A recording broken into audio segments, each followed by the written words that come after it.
What's going on, guys? It's your boy Motorman Dan, and today we're going to be talking about a game I love called Gemcraft, Chasing Shadows.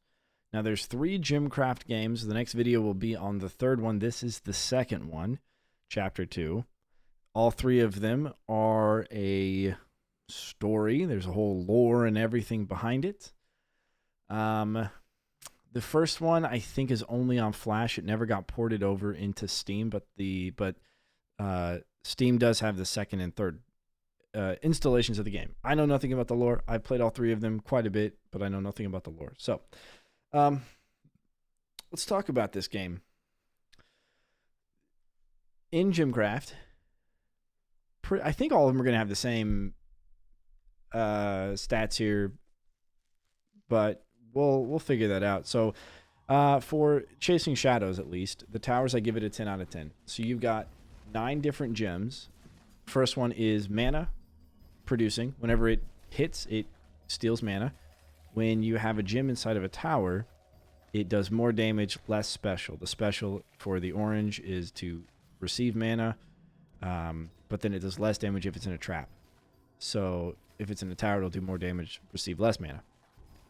The yellow is a critical hit chance and damage, I think, or just damage.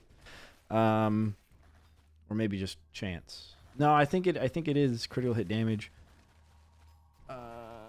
That goes above, the 200%. So you can go 5, 6, 7, 8 times, 9 times, that sort of stuff. The white is based on the mana level that you're at. So every time the mana bar at the top fills, which is not only your health pool but also your resource pool. Whenever that hits to the very end, it'll take you into the next section and the next section, and that's basically your mana level. And so it does more damage based on that. Then you have your red, and your red is a chain attack. So the higher level the red is, the more it will chain to enemies. So it's good against like swarms, for example, or lots of enemies on one tile kind of thing. The green is poison. It stacks, so you can just keep hitting enemies with poison, and the poison will go up and up and up in the amount of poison that they have to take. The light blue is, or the teal, is a suppression, so it suppresses the healing from the enemies so they don't regenerate. The black one is an increase in damage, or damage amplification for each hit that it does. So every time it hits something, after a certain threshold, it will increase the damage of the gem itself. So it's a scaling damage gem based on how many hits it's doing. The dark blue is a slow gem, and the purple is an armor tearing gem. Now, when you combine these, you combine them based on the gem level they are. So if you have a level 1 gem of armor tearing and a level 1 gem of slow, you combine them, you get half of each ability goes in together. So that means if you put a purple and a blue of tier 1 put together, let's say purple has 1 tearing and blue has 2% slow, put them together, now you got 0.5 tearing and 1% slow as a tier 2 gem. If you put them together, you have the specials, but one gem can do 2 things at a time.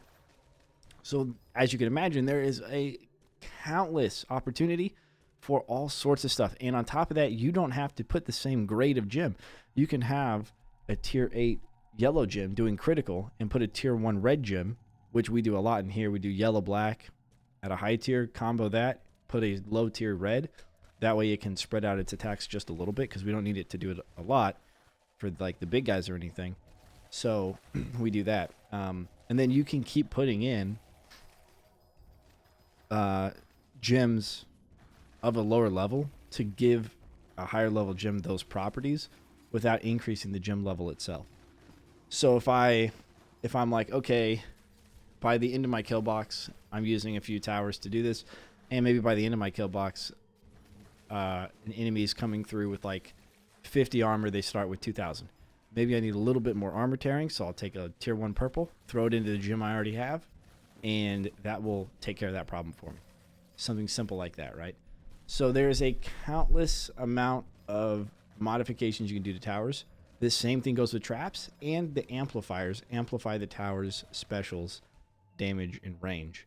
So you can put amplifiers around a tower or a trap to amplify those towers and traps. It's crazy. That being said, that was a lot. You have a lot of choices. You have a lot of choices, a lot of customization, a lot of min-maxing if you want. So towers, obviously 10 out of 10. For the enemies, I debated whether or not this was a 10 out of 10. They're easy to tell apart. You can click on them, read everything about them. And I was just going to leave it at that and say, well, it's not really a 10 out of 10. But they do all have different properties. So you have some enemies, you kill them and they burst into smaller enemies. You have some enemies that have high armor. Some have high shield. Some have high regeneration. Some have none of those. You have like reavers and giants and swarms. You have enemies that when they die, certain things happen, like maybe I don't know, like an enemy buffing tower will pop up somewhere on the map and it'll buff the enemies if that enemy dies, kind of thing. So yeah, for regular enemies, I gave that one. And there's also optional enemies on some maps where you can burst open like a chamber, and then they'll all come out, and then you can kill them because they're optional. They're like shadow enemies. So for enemies, I went ahead and gave that one a 10 out of 10. Progression, it's strictly linear. Well, it's not strictly linear. It's linear enough because all of the levels are on that map, and you can choose. You start off with A1, they're tiled, and then you can typically choose where you want to go from there, but you only get a certain amount that are open for you. And then you can kind of bounce around and play the different ones. And they have 3 different difficulties apiece. And they have, regardless of the difficulty, they have 9 modifiers as well, that you can take up to 7 times modifier for each of them. Anyways, the progression's wild. It's crazy. It's out there. And then you also have, as you beat these higher levels, through this progression, you have things that you can collect, like runes almost. You can collect those. I think they're called talismans. You also get skill points that you can use to upgrade just your general map play as well. So that's part of progression. So there's a level progression outside of like the levels themselves, and then there's within the levels themselves there's the level progression as well. Also within the game there's a difficulty progression. So the first map that you get, the A1, is very easy in difficulty as far as the map layout, as far as the enemies that you are going to encounter, that sort of thing. And so they give you enemy progression very well. So progression 10 out of 10. For special enemies, I gave that a 10 out of 10. You've got flying enemies that are shadows that will come steal your gems, and they are so annoying. They're like a purple-black shadow. You got these other shadow creatures that fly around, and they are like motherships, and they spawn creatures underneath them to go after your orb. You've got flying enemies that are white, and they are specialty ghost enemies that you can kill for special rewards. You don't have to. You've got special enemies that are these big white giants, and I don't think they're flyers. I think they're supposed to be like big walkers with like long legs. And when they fall, they destroy all of the stuff around it whenever it falls, like all the towers and stuff. So you have to make sure all your stuff's out of the way, and if they're walls, you gotta like replace them and everything. And they're very, very hard to kill. They're very tanky, like the tankiest. And if they get to your orb, they insta kill it no matter how much life you have. So with those, I mean, I think I got to give it a 10 out of 10 for special enemies. And then there's also the boss that comes in from time to time and messes with you, but you can't really fight it. It's just the boss becomes a sort of like inevitable situation. Resource 10 out of 10. So you get end of round resource, sort of, if you play with a modifier that gives you, every like 10 seconds you get your mana or whatever. But you can increase the resource gained by increasing difficulty on a thread. You can do it through killing the enemies. You can do it through mana leeching off of enemies as well. You can also do it through killing special creatures by breaking open special things on maps by getting mana pools and attacking mana pools. If you get a mana pool, you can drop a gem on it to make it worth more than the gem cost you to purchase.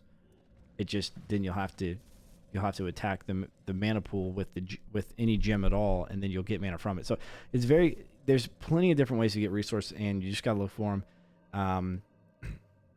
I just got to give resource a 10 out of 10. For the micro to pacing ratio, it's a 10 out of 10. You have the pause button, use it. That is amazing. The thing that stops you from really running away with the pause button is every time you resocket a gem into a tower or a trap, or if you upgrade one, it has a slight cooldown, so you have to wait for it. Other than that, you can pause, cast spells, move things around, place things, think about stuff. You're like, oh crap, they're getting towards the end. What do I have? What can I use? And you can just pause it. So the pacing is the best, and there's micro. U for upgrade, D for duplicate, B or shift B for bomb. You can just click on a tower and it pulls it out of your inventory, the gem, and puts it in there. Let's see what else. Q is the speed up. 1, 2, 3, 4, 5, and 6. 1, 2, 3 is your spells. 4, 5, and 6 is your gem specials. There's probably more than I think you can automatically like have those gems. I think there's hotkeys to actually like go ahead and purchase gems without actually having to go and click on it, but I don't know what that is. So the micro is great and the pacing is perfect. So for that reason, 10 out of 10. The macro play, 10 out of 10. You have so much you can do. You can take the gems that you have socketed in your towers and traps and use them as bombs. You can cast spells. There's 3 different spells. There's 3 different specialties for your gems as well. So whenever they're in a tower and you use like 4, it shoots out missiles. 5 shoots out a beam. 6 shoots out like long range inaccurate missiles. When you put them in traps, though, they do different things. I can't exactly remember what they all are, but one of them is an increase in special, and it just is statically on there instead of it being like after a certain amount of shots or a certain amount of seconds.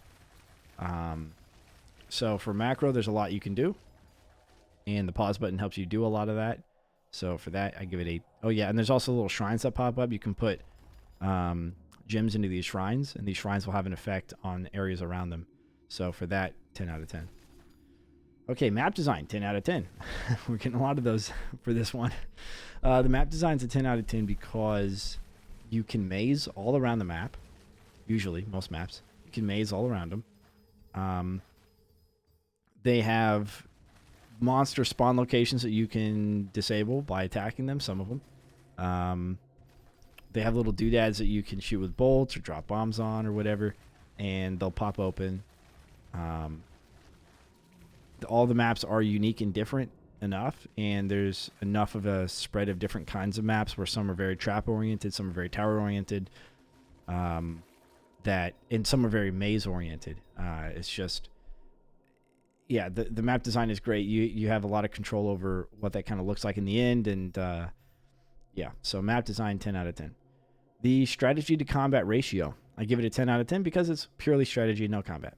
The replayability is also a 10 out of 10, given the fact that you can go endless with any map. So as soon as you beat a map on a difficulty with the modifiers you've pre-selected, you can then play it on endless after that. So, and you'll want to, at least at first, to go up in levels. Levels give you skill points, and skill points you can use in a skill tree to increase damage of gems or increase the length of a spell or whatever the case is. So you can do that, especially in the beginning. You'll want to replay and play into endless if you can. And then the price is also a 10 out of 10 because, oh shoot, I had it up. I think it's what, $15? No, $10. Yeah. Yeah, $10 for this game. Bruh. There is so much you can do with this game, and there's so much replayability. It's a 10 out of 10, which takes Gemcraft Chasing Shadows. It's the top. I mean, there's no better tower defense game out there. That being said, I will move everything down. I've decided that my D tier is now going to be my 0 through 39. My C tier is going to be 40 to 59. My B tier is going to be 60 to 79. My A tier is going to be 80 to 99. And then S tier is going to be 100 plus. 100 to 110. Well, let's do 100 plus. So Gemcraft is now going to be one of the few that is actually in the S tier. That being said, guys, thanks for watching. As always, don't forget to leave a like, comment, subscribe, and I will catch you on the flip side. Deuces.